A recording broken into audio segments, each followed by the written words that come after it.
Hello friends, जैसा कि हमने पार्ट वन में पढ़ा कि खाद्य सुरक्षा क्या है, खाद्य सुरक्षा के क्या आयाम हैं। आयाम में हमने उपलब्धता, पहुंच, उपभोग और निरंतरता की बात की। उसके बाद में हमने ये जाना कि भारत के लिए वर्तमान में खाद्य असुरक्षा की स्थिति पर है भी और भविष्य के लिए एक बहुत बड़ी चुनौती है। इसको हमने विभिन्न रिपोर्टों के द्वारा जाना, वैश्विक भूख सूचकांक, UNICEF report, world food programme के द्वारा, the status of world children report के द्वारा, फिर राष्ट्रीय परिवार स्वास्थ्य सर्वे के द्वारा हमने जाना कि भारत में न केवल खाद्य सुरक्षा वर्तमान में चिंता का विषय है बल्कि भविष्य में एक चुनौती भी है। और हमने इसके कारण को भी देखा। कारण में हमने उत्पादन की समस्या को भी देखा। एक किसान क्यों खेती करना छोड़ दिया है। अगर हम 2001 से लेकर 2013-14 की बात करें तो लगभग 90 लाख किसानों ने खेती करना छोड़ दिया। उसके पीछे हमने उसका कारण देखा और कारण तो देखा, साथ ही हमने देखा कि सरकार उसके लिए क्या उपाय कर रही है। जहां हमने मृदा स्वास्थ्य कार्ड की बात की, जीएम बीज की बात की, भूमि सुधार की बात की, निम्नलिखित यूरिया की बात की, प्रधानमंत्री कृषि सिंचाई योजना की बात की, कृषि ऋण की बात की, फिर उसके बाद में एकीकृत कोल्ड चेन परियोजना, मेगा फूड पार्क, प्रधानमंत्री ग्राम सड़क योजना, राष्ट्रीय कृषि बाजार और अंत में किसानों की आय 2022 तक दोगुनी की बात की। अब बात आता है कि 2016 में ही एक क्वेश्चन पूछा है, भारतीय कृषि की प्रकृति की अनिश्चितताओं पर निर्भरता के मद्देनजर फसल बीमा की आवश्यकता की विवेचना कीजिए और प्रधानमंत्री फसल बीमा योजना की मुख्य विशेषताओं का उल्लेख कीजिए, जो कि 2016 में पूछा। और मैंने इसको प्रधानमंत्री फसल बीमा योजना को आपको उस समय बताया भी है कि इसमें कम प्रीमियम पर 100% क्षतिपूर्ति देने का प्रावधान है। सबसे बड़ी बात है कि पूरे देश में लागू है। जहां पहले की चली आ रही बीमा योजना केवल किसान क्रेडिट कार्ड धारण करने वाले किसानों को दी जाती थी, अब यहां पर हर किसान को ये बीमा सुविधा उपलब्ध है। यहाँ तक कि 14 दिन के बाद भी, फसल कटने के बाद भी फसल बीमा दी जा रही है। हर तरह के प्राकृतिक आपदा में सरकार किसानों को इस फसल बीमा की योजना के द्वारा सहयोग दे रही है। तो बड़े आराम से आप इस प्रश्न को हल कर सकते हैं। फिर उसके बाद में आता है दूसरी समस्या की। अगर हम बात करते हैं तो पहुंच की समस्या के बारे में। अब पहुंच की समस्या का मतलब है कि जो खाद्यान्न उपलब्ध हुआ है, जो खाद्यान्न उत्पादन हुआ है, वहां तक लोगों की आर्थिक पहुंच है कि नहीं है। तो उस आर्थिक पहुंच को सुलभ बनाने के लिए सरकार ने सार्वजनिक वितरण प्रणाली की शुरुआत की। और सार्वजनिक वितरण प्रणाली का उद्देश्य ही है कि बढ़े हुए खाद्यान्न की कीमतों से गरीबों को सुरक्षा देना, यानी कम कीमत पर, न्यूनतम कीमत पर उन्हें खाद्यान्न उपलब्ध कराना या वस्तुएं उपलब्ध कराना वहां पर। तो आज के दिन में अगर आप बात करें, वाधवा कमेटी के रिपोर्ट की बात करें सार्वजनिक वितरण प्रणाली को लेकर के, तो देखा गया है कि जब से इसकी शुरुआत हुई तब से लेकर अब तक इसमें भ्रष्टाचार इतना व्याप्त था, या इतना भ्रष्टाचार इसमें था, संस्थागत रूप ले लिया कि सार्वजनिक वितरण प्रणाली अर्थहीन हो गई। तभी तो सरकार को 1992 में जाकर नवीकृत सार्वजनिक वितरण प्रणाली, इसका नाम बदल करके इसके उद्देश्य को भी बदलना पड़ा, और बाद में 1997 में इसका नाम बदल करके लक्षित सार्वजनिक वितरण प्रणाली रखा गया।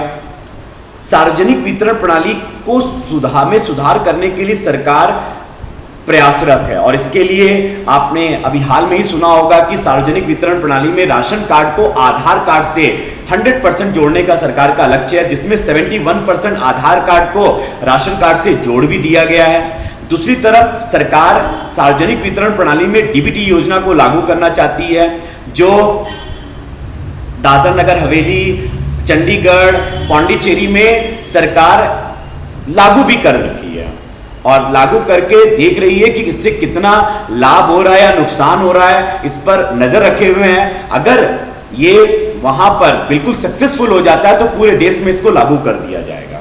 खैर, इसकी बात हम लोग सार्वजनिक वितरण प्रणाली में करेंगे।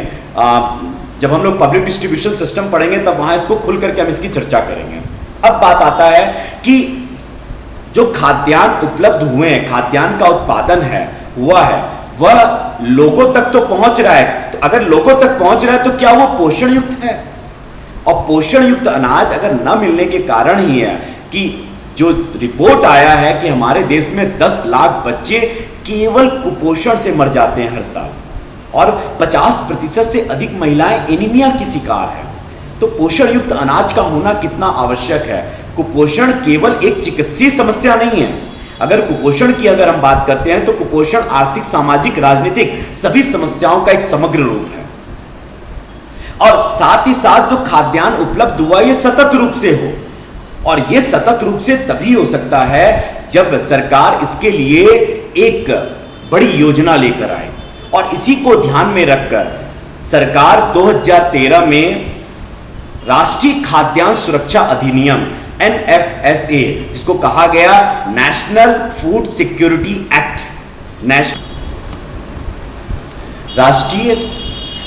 राष्ट्रीय खाद्यान्न सुरक्षा कानून 2013, जैसा कि संविधान के अनुच्छेद 47 में भी भारत के हर नागरिक के लिए पोषण युक्त अनाज की बात की गई है, पोषण युक्त खाद्यान्न की बात की गई है। उसी को ध्यान में रख करके जुलाई 2013 में राष्ट्रीय खाद्यान्न सुरक्षा अध्यादेश एक लाया गया, जिसे सितंबर 2013 में कानून का रूप दे दिया गया। राष्ट्रीय खाद्यान्न सुरक्षा कानून एक अनोखा कानून है जो खाने की सुरक्षा देता है। अगर हम इसकी विशेषताओं के बारे में बात करें तो नंबर 1 सबसे बड़ी बात है, राष्ट्रीय खाद्यान्न सुरक्षा कानून 67% जनसंख्या को कवर करता है।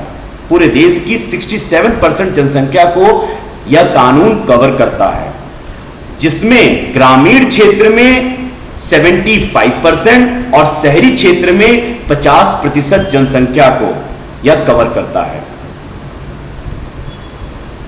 राष्ट्रीय खाद्यान्न सुरक्षा अधिनियम के अगर हम दूसरी विशेषता देखते हैं तो इसमें गेहूं, चावल और मोटा अनाज यह तीनों 3 रुपए 2 रुपए गेहूं प्रति किलो, चावल 3 रुपए प्रति किलो और मोटा अनाज 1 रुपया प्रति किलो के हिसाब से के दर से दिया जाएगा। राष्ट्रीय खाद्यान्न सुरक्षा कानून के तीसरी विशेषता अगर हम देखते हैं तो इसमें परिवार को 2 भागों में बांटा गया। एक APL परिवार, जिसको प्राथमिक परिवार के रूप में बताया गया, यानी एक प्राथमिक परिवार, और दूसरा BPL और अंत्योदय परिवार। जैसा कि हमने देखा है कि गरीबी रेखा से नीचे रहने वाले लोगों को BPL कहा गया, लेकिन 2000 में उस BPL में से भी जो ज्यादा गरीब हैं, जो गरीबों में गरीब हैं, उनमें से 1 करोड़ परिवार का चयन किया गया, जिसे अंत्योदय परिवार कहा गया। यानी ये अंत्योदय परिवार और BPL परिवार दोनों को एक परिवार के रूप में रखा गया और दूसरी तरफ प्राथमिक परिवार को रखा गया। जहां प्राथमिक परिवार को 1 महीने में, और हर परिवार में 5 व्यक्ति, एक परिवार को 5 व्यक्ति के रूप में माना गया, 5 व्यक्ति का एक परिवार। तो जहां प्राथमिक परिवार को 25 केजी अनाज मासिक दिया जाने लगा, मासिक दिया जाने का इसमें प्रावधान है, वहीं अंत्योदय और BPL परिवार में को 35 केजी अनाज, यानी प्रति व्यक्ति अगर देखा जाए तो प्राथमिक परिवार में 5 केजी अनाज मासिक और प्रति व्यक्ति अंत्योदय और BPL परिवार में 7 केजी अनाज मासिक का प्रावधान है, प्रति महीने दिया जाएगा। अगर राष्ट्रीय खाद्यान्न सुरक्षा अधिनियम के अन्य विशेषता की बात करते हैं तो हम देखते हैं कि इसमें जो राशन कार्ड है, राशन कार्ड जो है वह परिवार की महिला सदस्य के नाम पर बनेगा जिसकी उम्र 18 वर्ष से अधिक है। और अगर परिवार में महिला सदस्य नहीं है तो परिवार में जो सबसे बुजुर्ग व्यक्ति है उसके नाम पर बनाया जाएगा। इसके अन्य प्रावधान में गर्भवती महिला को एक मुश्त 6,000 रुपए की राशि दी जाएगी। 14 वर्ष तक के बच्चों और महिलाओं के पोषण का ख्याल रखा जाएगा, उन्हें पोषण युक्त अनाज दिया जाएगा। तथा राष्ट्रीय खाद्यान्न सुरक्षा कानून को सबसे बड़ी बात है कि इसे सूचना प्रौद्योगिकी तंत्र पर आधारित किया जाएगा ताकि यह और पारदर्शी बने और निगरानी तंत्र और मजबूत बने, प्रभावी बने। इसके लिए जो लोकल राशन की दुकानें हैं उस पर नियंत्रण सेल्फ हेल्प ग्रुप, स्वयंसेवी संस्थाओं, महिलाओं के जो स्वयंसेवी संस्थाओं द्वारा इस पर नियंत्रण रखा जाएगा। और सबसे बड़ी बात है, हाल ही में सरकार ने ऑनलाइन डिपो योजना के द्वारा एफसीआई को राशन की दुकानों से जोड़ने का, डिजिटल इंडिया के द्वारा यानी डिजिटलीकरण के द्वारा इनको जोड़ने का प्रयास कर रही है, जिससे राशन की दुकानों में होने वाले भ्रष्टाचार को रोका जा सकता है। फिर इस पर सरकार और ज्यादा इसको प्रभावी बनाने के लिए, राष्ट्रीय खाद्यान्न सुरक्षा कानून को और प्रभावी बनाने के लिए सरकार ने जिला स्तर पर जिला शिकायत निवारण अधिकारी की नियुक्ति की है, जो इससे संबंधित शिकायतों को सुनेगा और अगर कोई कर्मचारी इसका पालन नहीं करता या इसके शिकायतों को नहीं सुनकर उसको क्रियान्वित नहीं करता तो उस पर 5,000 रुपए का जुर्माना भी लगाया जाएगा। राज्य स्तर पर इस पूरे राष्ट्रीय खाद्यान्न सुरक्षा कानून पर निगरानी रखने के लिए राज्य खाद्य आयोग का गठन किया जाएगा और साथ ही भंडारण सुविधाओं का विकास करने के लिए राज्य, जिला तथा ब्लॉक स्तर पर उच्च तकनीक वाले भंडारण सुविधाओं का विकास किया जाएगा। ये राष्ट्रीय खाद्यान्न सुरक्षा कानून की विशेषताओं को मैंने बतलाया कि इसमें फिर से 67% पॉपुलेशन, जो अब 1 नवंबर 2016 में बढ़ा करके इसको जब पूरे भारतवर्ष में लागू कर दिया गया तो 79% यानी 81 करोड़ जनसंख्या को इसमें शामिल किया गया, जिसमें 75% ग्रामीण, शहरी क्षेत्र में 50%। फिर सबसे बड़ी बात है कि इसमें परिवार को दो भागों में, जो लाभार्थी परिवार है दो हैं, वो प्राथमिक परिवार और दूसरी तरफ बीपीएल और अंत्योदय परिवार। तीसरी बात करें तो इसमें चावल, गेहूं, मोटा अनाज प्रति किलो 3 रुपए, 2 रुपए, 1 रुपए के दर से दिया जाएगा। जो प्राथमिक परिवार है उसको मासिक 25 केजी अनाज, जबकि अंत्योदय और बीपीएल परिवार को 35 केजी अनाज दिया जाएगा। सबसे बड़ी बात है कि महिलाओं के नाम पर राशन कार्ड बनाया जाएगा जिनकी उम्र 18 वर्ष से ऊपर है। अगर महिलाएं नहीं है तो परिवार के बुजुर्ग व्यक्ति के नाम पर। गर्भवती महिला को एक मुश्त 6,000 रुपए की राशि दी गई है। फिर जो 14 वर्ष तक के बच्चे और महिलाओं के पोषण का ध्यान रखा जाएगा। सबसे बड़ी बात है, इसको सूचना प्रौद्योगिकी तंत्र पर आधारित किया गया है, जिससे निगरानी तंत्र और मजबूत बनेगा या और पारदर्शी बनेगा। राज्य खाद्य आयोग का गठन किया गया है। जिला क्षेत्र में जिला शिकायत निवारण अधिकारी की नियुक्ति की गई है और सबसे बड़ी बात है कि इसको और प्रभावी बनाने के लिए जिला, ब्लॉक और राज्य स्तर पर भंडारण सुविधाओं का विकास किया जाएगा। ये इसकी मुख्य विशेषताएं हैं राष्ट्रीय खाद्यान्न सुरक्षा कानून की। और अगर हम इसकी आलोचना के बारे में बात करते हैं तो हम देखते हैं कि सबसे बड़ी आलोचना अगर हम बात करते हैं, यह पूरे भारतवर्ष में लागू किया गया और इनिशियल रूप में 67% पॉपुलेशन पर लागू किया गया था, जनसंख्या में लागू किया गया था। यानी बहुत बड़े क्षेत्र को यह खाद्य सुरक्षा उपलब्ध कराई जा रही है। अतः सरकार का इस पर खर्च भी बहुत ज्यादा है। अगर हम सरकार के सब्सिडी की बात करते हैं तो सरकार के बजट में 3 मुख्य सब्सिडी दी जाती है: खाद्य सब्सिडी, उर्वरक सब्सिडी और ईंधन सब्सिडी। जिसमें खाद्य सब्सिडी पर सरकार हर साल 1,40,000 से 1,45,000 करोड़ रुपए खर्च करती है। यानी यह सरकार के खर्च को बढ़ा रहा है और अगर सरकार के खर्च में बढ़ोतरी होती है तो सबसे बड़ा उसका असर होता है एफआरबीएम एक्ट पर, जहां सरकार अपने राजकोषीय घाटे को 3% करने का लक्ष्य रखी हुई है। वहीं खाद्य सुरक्षा पर दिया जाने वाला या किया जाने वाला इतना खर्च सरकार के एफआरबीएम के लक्ष्य को कहीं ना कहीं पूरा करने में एक बाधा के रूप में यह दिखाई देता है। अगर हम इसके दूसरी आलोचना के बारे में बात करते हैं तो हमने देखा कि यह एक बड़े जनसंख्या को अपने अंदर समाहित किया हुआ है, जिस कारण से जो लाभार्थी परिवार है, सही मायने में जो गरीब परिवार है, उसको इसका पूर्ण लाभ नहीं मिल पा रहा है। अगर ऐसा है तो क्यों इस कानून के लागू होने के 3 साल बाद भी हमारे देश में 1/4 जनसंख्या आज भी 2 वक्त की रोटी के लिए दिन रात संघर्ष कर रही है? क्यों नहीं उन्हें आसानी से खाद्य सुरक्षा उपलब्ध हो पा रहा है?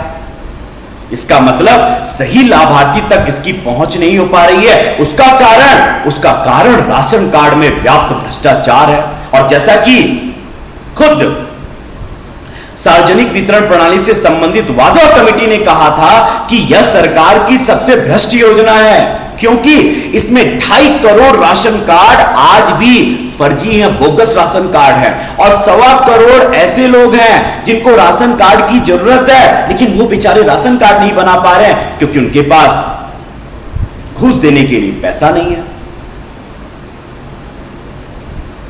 अगर हम इसके तीसरी आलोचना के बारे में बात करते हैं तो इसमें कहा गया है कि गेहूं, चावल और मोटा अनाज दिया जाएगा 3 रुपए, 2 रुपए और 1 रुपए की दर से।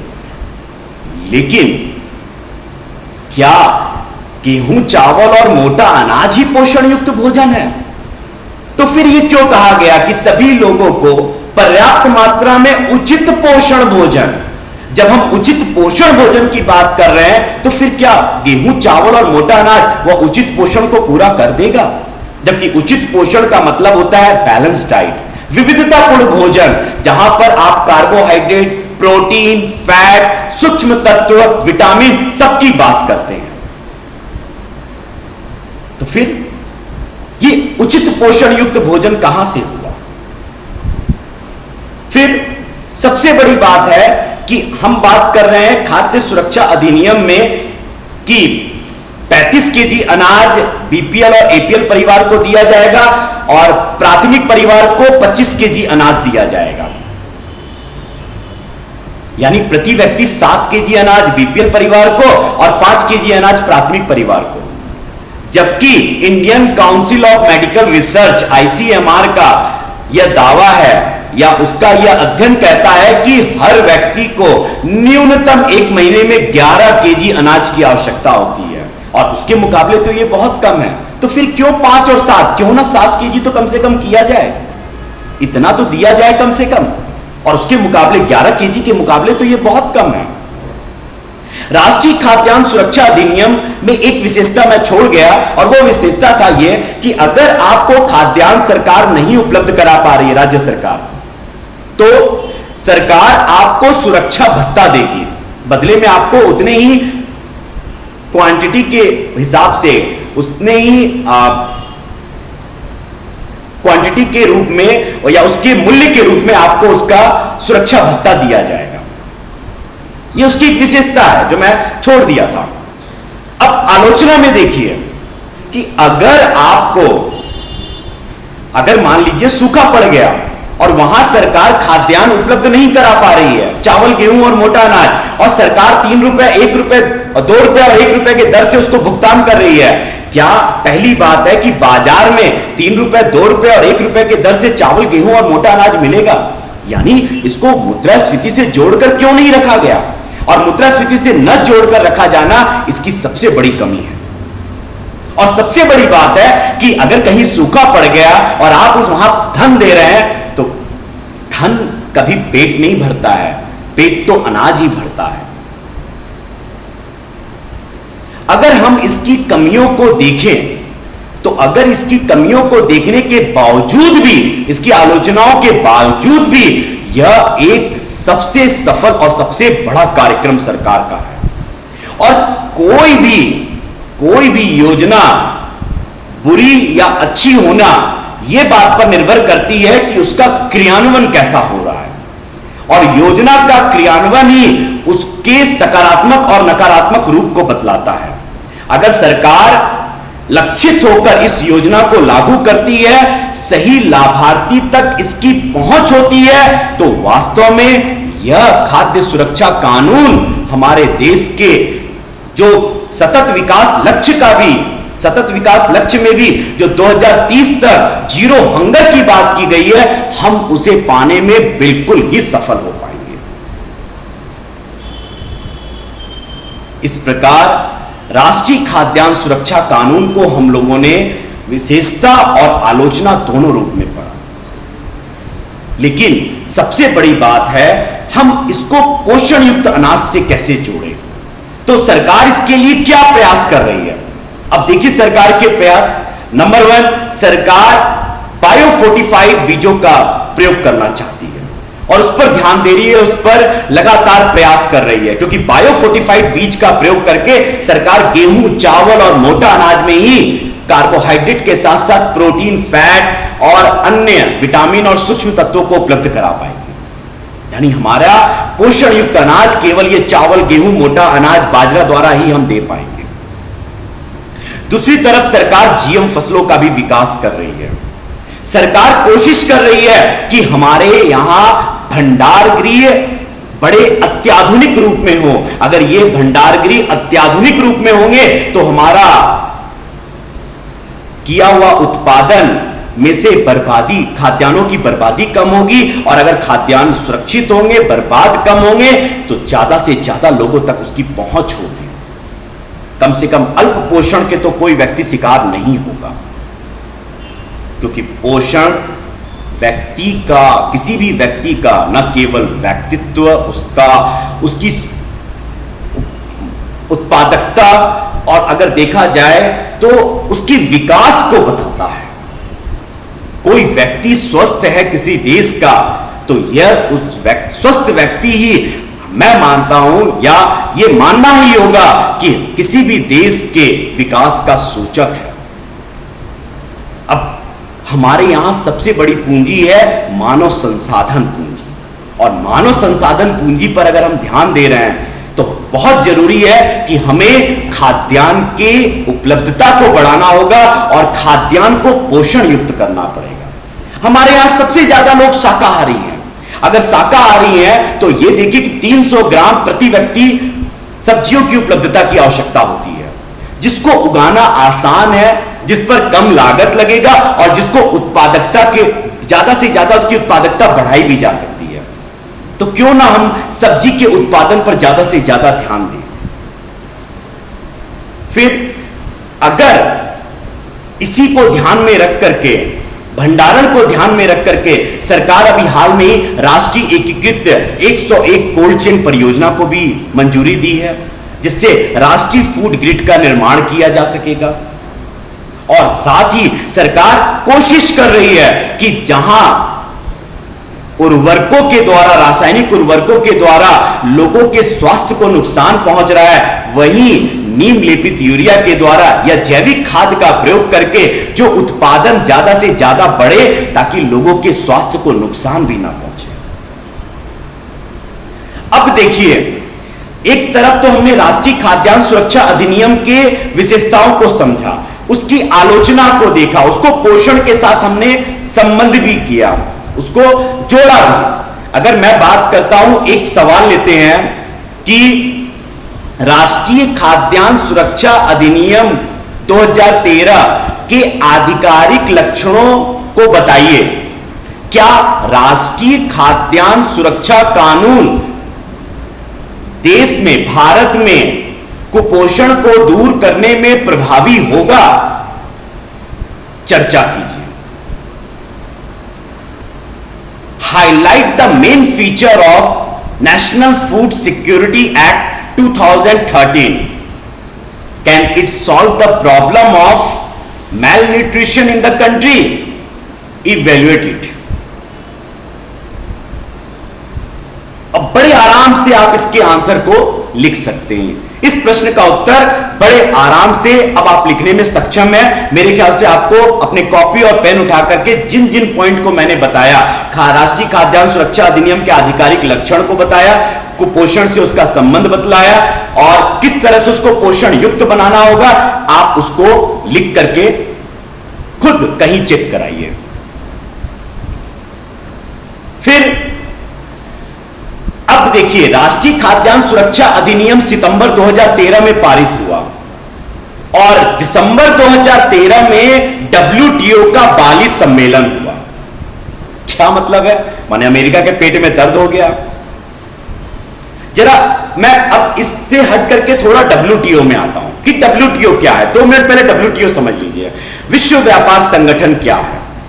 एक्चुअली जब 1945 में द्वितीय विश्व युद्ध समाप्त हुआ तो एक ब्रेटन वुड्स सम्मेलन हुआ, जहां पर कई सारे महत्वपूर्ण संगठन जैसे वर्ल्ड बैंक, IMF और साथ में एक गेट्स समझौता भी हुआ, general agreement on trade and tariff. और यह एक समझौता था जो वस्तु पर आधारित था, जो बहुत व्यापक नहीं था और जो बाध्यकारी नहीं था।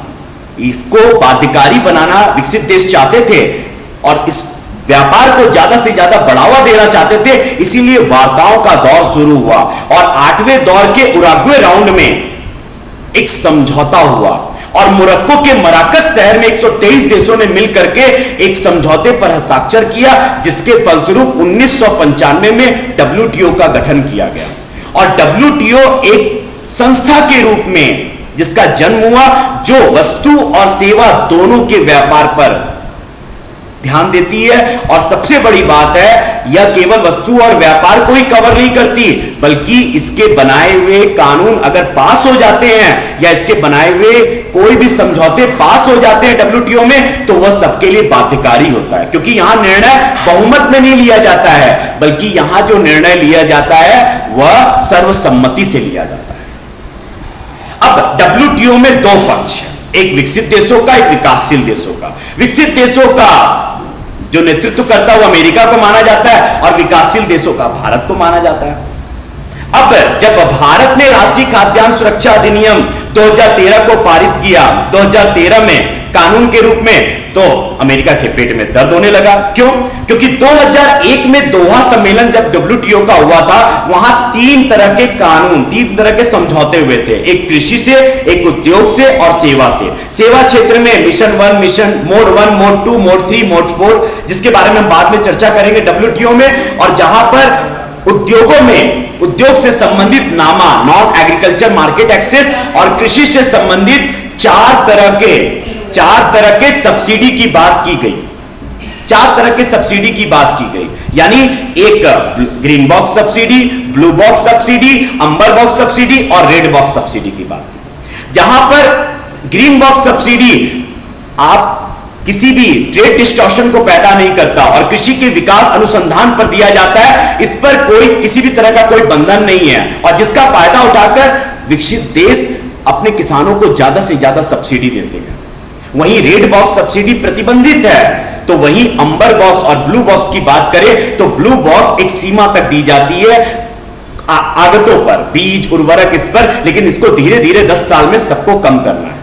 अगर हम बात करते हैं अंबर बॉक्स सब्सिडी, जो डिमिनिमस सब्सिडी या व्हाइट बॉक्स सब्सिडी के रूप में भी फेमस है, और इस सब्सिडी में जो सब्सिडी ट्रेड में डिस्टॉर्शन, विकृति पैदा करते हैं, हर देश को, खासकर यहां दोहा सम्मेलन में समझौता हुआ कि विकसित देश 5% से ज्यादा यह सब्सिडी नहीं दे सकते और विकासशील देश 10% से ज्यादा अंबर बॉक्स सब्सिडी, माने किसी तरह का कृषि सब्सिडी वो नहीं दे सकते।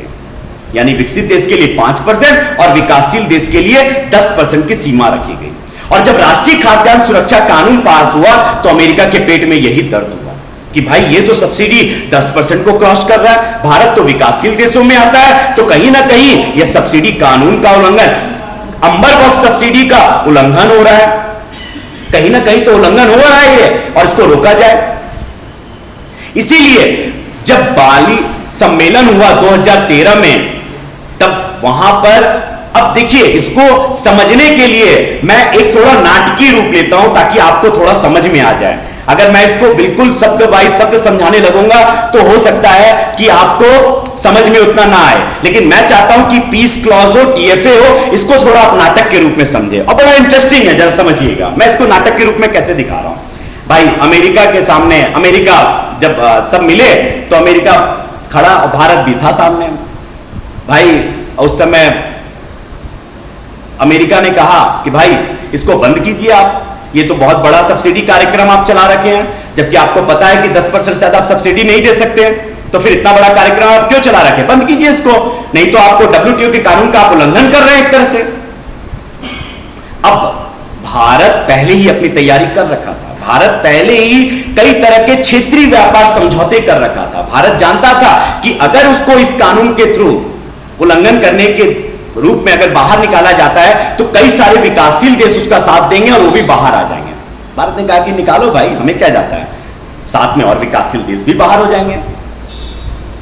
तो फिर अब बताइए कि क्या कहना है आपको? अमेरिका चुप, क्योंकि अमेरिका जानता है कि भाई अगर इतने सारे विकासशील देश WTO से निकल जाएंगे, 163 से देशों में अगर विकासशील देश चले निकलने लगेंगे तो फिर क्या होगा? WTO की प्रासंगिकता क्या रह जाएगी? अमेरिका नरम पड़ा। अमेरिका बोला अच्छा बाबा ठीक है, लेकिन कम से कम ये बहुत बड़ा जो तुम खाद्यान्न सुरक्षा कानून चला रहे हो, एक तरह से सब्सिडी नियमों का उल्लंघन है। आप WTO के कोर मेंबर हैं, कम से कम आपको कुछ तो सोचना चाहिए। चलिए एक काम करते हैं, आप एक टाइम आपको देते हैं, इस टाइम तक आप इसको या तो खत्म कर दीजिए या इस सब्सिडी कार्यक्रम को कम कर दीजिए।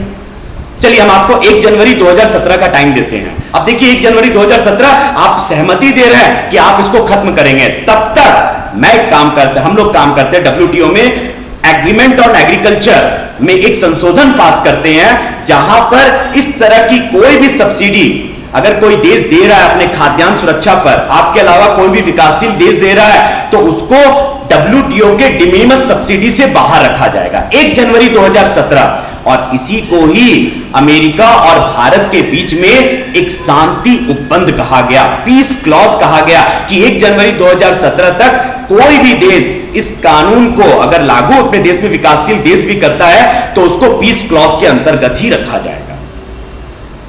भारत उसके बाद दोहा सम्मेलन के बाद जब वापस आया, जब भारत वापस आने के बाद में यहाँ के प्रधानमंत्री और यहाँ के जो मंत्रीगण थे उनको नींद ना आए कि भाई ये क्या हो गया, ये 2017 के बाद क्या होगा? 2017 तक तो ठीक था, उसके बाद 2014 क्या चुनाव होता है, उसमें नई सरकार आती है, हमारे नए प्रधानमंत्री आते हैं, अब तब तक वो विदेशी दौरा कर रहे होते हैं, हर जगह जगह घूम रहे होते हैं। अब एक खबर उड़ते उड़ते कानों में आती है कि अमेरिका में जो 2008 में मंदी शुरू हुई, उस मंदी से अमेरिका बाहर निकलना चाहता है और इसके लिए अमेरिका एक व्यापार सुगम समझौता लेकर आना चाहता है, जहां वो ट्रेड बैरियर यानी जो आयात शुल्क है, ट्रेड बैरियर आयात शुल्क को कम करवाना चाहता है विकासशील देशों में, ताकि व्यापार बढ़े, निर्यात बढ़े और अमेरिका से मंदी कम हो और अमेरिका फिर से आर्थिक प्रगति में बढ़ सके। इसके लिए अमेरिका ने कहा कि व्यापार सुगम समझौता एक बहुत बड़ा समझौता है, अगर इसको लागू किया जाए तो विश्व में लगभग 1 ट्रिलियन GDP बढ़ेगी और पूरे विश्व में 23 मिलियन नए रोजगार पैदा होंगे। जैसे ही ये कान में आया, अब तो हमारे प्रधानमंत्री घूम ही रहे थे जगह जगह, जहां भी जाए वहां एक ही बात, TFA जैसा कानून तो हो ही नहीं सकता। भाइयों और बहनों, TFA सबसे बढ़िया कानून है, अगर ये पास हो गया तो न केवल GDP बढ़ेगा बल्कि गरीबी दूर हो जाएगी, भुखमरी दूर हो जाएगी, और तो और देखा जाए सबसे बड़ी बात है कि हमारे देश में बेरोजगारी का भी इस पर असर पड़ेगा, रोजगार बढ़ेगा और बेरोजगारी कम होगी। देखिएगा ये नाटकीय रूप में, ये इस तरह का ऐसा कोई घटना नहीं घटा। मैंने आपको कहा कि एक कल्पित घटना मैं आपको बता रहा हूं कि किस तरह से क्या हुआ होगा, ताकि आपके वो दिमाग में बैठ जाए।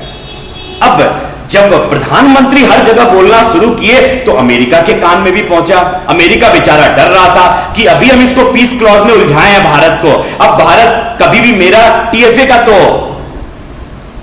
समर्थन नहीं करेगा, क्योंकि वो जानता है कि आयात शुल्क को कम करना यानी विकासशील देशों के लिए चुनौती है। तो भारत अगर नहीं समर्थन करेगा तो कोई विकासशील देश इस पर समर्थन नहीं करेगा, क्या किया जाए? लेकिन जब यह सुनने मिला कि भारत इसके पक्ष में बात कर रहा है, वाह वाह वाह, जल्दी से कॉल करो भैया, I would like to talk, और जल्दी से इनको वीजा दिया जाए, बुलाया जाए इनको अमेरिका।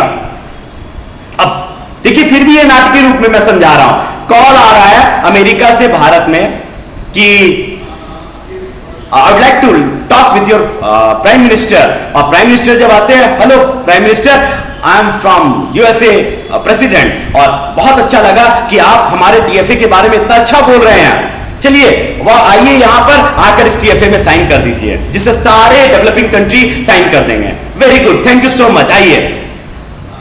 हाँ क्या क्या क्या क्या बोल रहे हैं सर आप? अरे मुझे सुनाई नहीं दे रहा। अरे TFA, I am talking about TFA, मैं TFA की बात कर रहा हूं। अरे सर मुझे सुनाई दे रहा है, NFSA बोल रहे हैं ना आप, नेशनल फूड सिक्योरिटी एक्ट, राष्ट्रीय खाद्यान्न सुरक्षा अधिनियम के बारे में बात कर रहे हैं ना आप? अरे नहीं नहीं, I am talking about TFA। अरे सर मुझे मुझे बिल्कुल सुनाई दे रहा है आप बात कर रहे हैं राष्ट्रीय खाद्यान्न सुरक्षा अधिनियम एनएफएसए पीस क्लॉज। सर ठीक है, हम लोग बिल्कुल बिल्कुल बिल्कुल देख रहे हैं सर।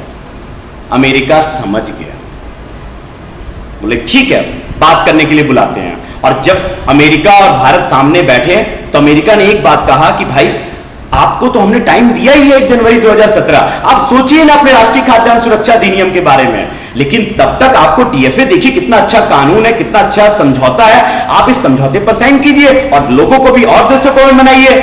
भारत बोला कैसे सरकार, दिन रात तो बस एक ही घूमता है पीस क्लॉज। और 1 जनवरी 2017 के बाद हमारे देश के लोगों का क्या होगा, गरीबों का क्या होगा, कैसे रोटी खिला पाएंगे उनको, सिर्फ सरकार वही घूम रहा है, कैसे हम पेन पकड़ पाएंगे, हमसे तो साइन भी नहीं होगा। अमेरिका बोला अरे बाबा ठीक है, देखिए नाटक के रूप में बस ठीक है कि अच्छा ठीक है 2017 नहीं 2020 ले लो टाइम। नहीं सरकार 2020 कैसे, 2020 टाइम चाहिए सरकार। अच्छा कितना टाइम चाहिए, 2025 ठीक है, ओके इट्स ओके। नहीं सरकार टाइम चाहिए। और अच्छा कितना 2030? नहीं सरकार। अच्छा कितना टाइम चाहिए सरकार? नो टाइम, अनिश्चित काल, कोई टाइम ही ना हो। अमेरिका समझ गया अब उसके पास इस भारत की यह बात मानने के अलावा कोई चारा नहीं है, क्योंकि उसको अपना टीएफए तो पास कराना है, आयात शुल्क कम कराना है। फिर अमेरिका बोला ठीक है अनिश्चित काल के लिए मैं दे रहा हूं समय, लेकिन आप इसके लिए क्या करेंगे? सरकार हमने कर दिया ना शांता कुमार कमेटी का गठन, शांता कुमार ने कहा है कि इसको 67% से 40% करो और कई तरह के सुझाव दिए, हम सरकार उसको लागू कर रहे हैं, बिल्कुल आप चिंता मत कीजिए, आप सरकार बस मान जाइए, अनिश्चित काल लिख दीजिए। और फिर देखिए अनिश्चित काल लिखते ही जैसे ही अमेरिका ने अनिश्चित काल के लिए सहमति दी, टीएफ अरे सरकार टीएफए लाइए ना सरकार, टीएफए ही तो हमारे देश में और विश्व में बेरोजगारी दूर करके रोजगार पैदा करेगा, इतना बड़ा रोजगार पैदा करेगा और $1 ट्रिलियन बढ़ाएगा हमारे देश का जीडीपी। यानी कहने का मतलब है जो दोहा समझौता से प्रारंभ हुआ और बाली सम्मेलन तक सरकार टीएफए द्वारा अपने खाद्य सुरक्षा कानून संबंधित समस्या को दूर करने में सफल सिद्ध हुई। यानी अपने पीस क्लॉज को सरकार अनिश्चित काल तक लागू करवा दी। और यही आप लोग अगर देखें तो एक क्वेश्चन अगर मैं बात करता हूं कि देख रहे हैं आप दूसरा नंबर क्वेश्चन कि भारत और अमेरिका के मध्य होने वाला दोहा समझौता से बाली पैकेज की मंजूरी विश्व व्यापार संगठन में एक ऐतिहासिक कदम सिद्ध होगा और इससे भारत की खाद्य सुरक्षा संबंधी चिंताएं कुछ कम होगी, विवेचना कीजिए। आप बड़े आराम से इसको लिख सकते हैं अगर यह क्वेश्चन पूछा जाता है एग्जाम में। वहीं अगर मैं एक क्वेश्चन की बात करता हूं जो कि 2013 में पूछा भी है, जरा देखिए, खाद्य सुरक्षा बिल से भारत में भूख व कुपोषण के विलोपन की आशा है, उसके प्रभावी क्रियान्वयन में विभिन्न आशंकाओं की समालोचनात्मक विवेचना कीजिए। साथ ही बताइए कि विश्व व्यापार संगठन में इसमें कौन सी चिंताएं उत्पन्न हो गई है। अब देखिए 2013 का क्वेश्चन है और 2013 में ही हमारा पीस क्लॉज हुआ था, यानी 1 जनवरी 2017 तक हमें टाइम मिला था, तो चिंताएं तो थी। बाद में जाकर के इस चिंता को मुक्त हुए ना, जब टीएफए कानून के आड़ में हमने अपने एनएफएसए कार्यक्रम को सुरक्षित कर लिया। लेकिन अगर पहला क्वेश्चन बात करते हैं, इसका पहला पार्ट खाद्य सुरक्षा बिल यानी राष्ट्रीय खाद्यान्न सुरक्षा अधिनियम, वही भूख और कुपोषण के विलोपन की आशा है, तो आप बड़े आराम से इसका आंसर लिख सकते हैं, यानी वही उसके विशेषताओं को बतला करके और साथ ही साथ आप इसके आलोचना को 2-3 पॉइंट इसकी आलोचना देकर के बड़े आराम से इसकी आलोचनात्मक व्याख्या आप कर पाएंगे। यानी आप पहले पॉइंट को, पहला जो आपका क्वेश्चन है, इसको आप लिखने में सक्षम है। साथ ही दूसरा क्वेश्चन जो मैंने WTO और पीस क्लॉज तक की बात की, आप बड़े आराम से इसको लिख पाएंगे। वही मैं एक क्वेश्चन आप लोगों को और देता हूं जो मुझे लग रहा है एग्जाम में बिल्कुल आ सकता है, वह है क्वेश्चन सुनिएगा, भारत की बढ़ती हुई जीडीपी वृद्धि दर और वैश्विक भुखमरी सूचकांक में भारत की लगातार गिरती स्थिति एक विरोधाभासी चित्र प्रस्तुत कर रहे हैं। क्या राष्ट्रीय खाद्यान्न सुरक्षा कानून इस विसंगति को दूर करने में महत्वपूर्ण योगदान देगा? इस संदर्भ में अपने मौलिक सुझाव दीजिए। और इसके बाद वाला क्वेश्चन तो फसल बीमा हमने पहले ही डिस्कस कर लिया है। अब जरा ये क्वेश्चन को आप, मेरे ख्याल से आप लिखने की स्थिति में है। यहां आपको ग्लोबल हंगर इंडेक्स के बारे में बहुत कुछ लिखना नहीं है, जीडीपी के बारे में बहुत कुछ लिखना नहीं है। आप देखिए आपका इंडिकेशन कि भारत की बढ़ती हुई जीडीपी वृद्धि दर और वैश्विक भुखमरी सूचकांक, जहां वैश्विक भुखमरी सूचकांक में हमारी पोजीशन नीचे जा रही है, 80 से 97 और गिर रहे हैं, हमारा जीडीपी दर बढ़ रहा है। तो क्या एक विरोधाभासी चित्र प्रस्तुत कर रहा है ये? और क्या राष्ट्रीय खाद्यान्न सुरक्षा कानून इस विसंगति को दूर करने में महत्वपूर्ण योगदान देगा? तो वही कि क्या समस्या है, 1/4 लोग अभी भी गरीबी रेखा से नीचे जीवन यापन कर रहे हैं, 2 वक्त की रोटी के लिए जूझ रहे हैं। वहीं पर भारत में कुपोषित बच्चे मर रहे हैं। अगर 10 लाख बच्चे प्रतिवर्ष कुपोषण के कारण मर रहे हैं, 40% से ज्यादा बच्चे कुपोषण का शिकार है, 50% से अधिक महिलाएं एनीमिया की शिकार है। आप इस तरह से लिखते हुए और इसके बाद राष्ट्रीय खाद्यान्न सुरक्षा कानून के द्वारा इसको बता करके, इसको दूर करने के उपाय के रूप में और कुछ अपने थोड़े मौलिक सुझाव देकर के आप इस प्रश्न को पोषण युक्त, राष्ट्रीय खाद्यान्न सुरक्षा कानून तो है लेकिन कंक्लूजन अगर आपने पोषण युक्त से किया तो ये समझ लीजिए आपका एक मौलिक सुझाव होगा, जहां आप बायो फोर्टिफाइड बीज की बात कीजिए, जहां आप जीएम फसलों की बात कीजिए, जहां आप 101 एकीकृत कोल्ड चेन परियोजना के बारे में, इन सब चीजों को बस लिख भी देंगे, इंगित भी कर देंगे अपने आंसर में, तो एग्जामिनर आपको अच्छे मार्क्स दे देगा। तो ये पहला टॉपिक मैंने पूरा किया। और जैसा कि दोस्तों मैं आप लोगों से फिर कहना चाहता हूं कि पीटी 2017 हमने इतिहास बनाया, खासकर भविष्य एकेडमी ने, जब मेरे पढ़ाए गए 10 दिन के क्लास से ही डायरेक्ट 16 क्वेश्चन मेरे क्लास नोट्स पत्रिका दोनों से मिलाकर, और यह इसका जीता जागता उदाहरण मैंने फेसबुक में अपने एक तरफ क्वेश्चन और एक तरफ अपनी पत्रिका और अपने नोट्स को लगा कर रखा, ताकि आप उसको देख करके खुद अंदाजा लगा सकते हैं कि कितना एग्जाम ओरिएंटेड क्लास हम चला रहे हैं। मैं कोशिश कर रहा हूं कि जो एग्जाम के 10 इयर्स के क्वेश्चन है और जिस तरह से एग्जाम में आने वाले प्रश्नों की संभावना है, मैं उसी आधार पर क्लास को लेने की कोशिश कर रहा हूं और आप लोगों को उस लायक तैयार करने की कोशिश कर रहा हूं, क्योंकि 2014 के बाद यूपीएससी का मेंस का अप्रोच बिल्कुल डिफरेंट हो गया है। अगर हम लोग किसी, मैं उन किताबों का नाम लेना नहीं चाहता, बड़े बड़े किताबें, अगर आप लोग उनको पढ़ते हैं तो वो अप्रोच आपका डेवलप नहीं हो सकता। इसीलिए अप्रोच डेवलप करने के लिए बहुत जरूरी है कि आप न्यूज़पेपर रोज पढ़िए, आप अच्छे न्यूज़पेपर को पढ़िए, योजना को पढ़िए, कुरुक्षेत्र को पढ़िए, ताकि आपका एक ओवरऑल व्यू दिखे। और ओवरऑल व्यू अगर आपका बनेगा, एक मैक्रो व्यू बनेगा, तो आप इंडियन इकोनॉमी के हर आंसर को मेंस में बहुत सरलता से आप लिख पाएंगे। Thank you so much and जय हिंद।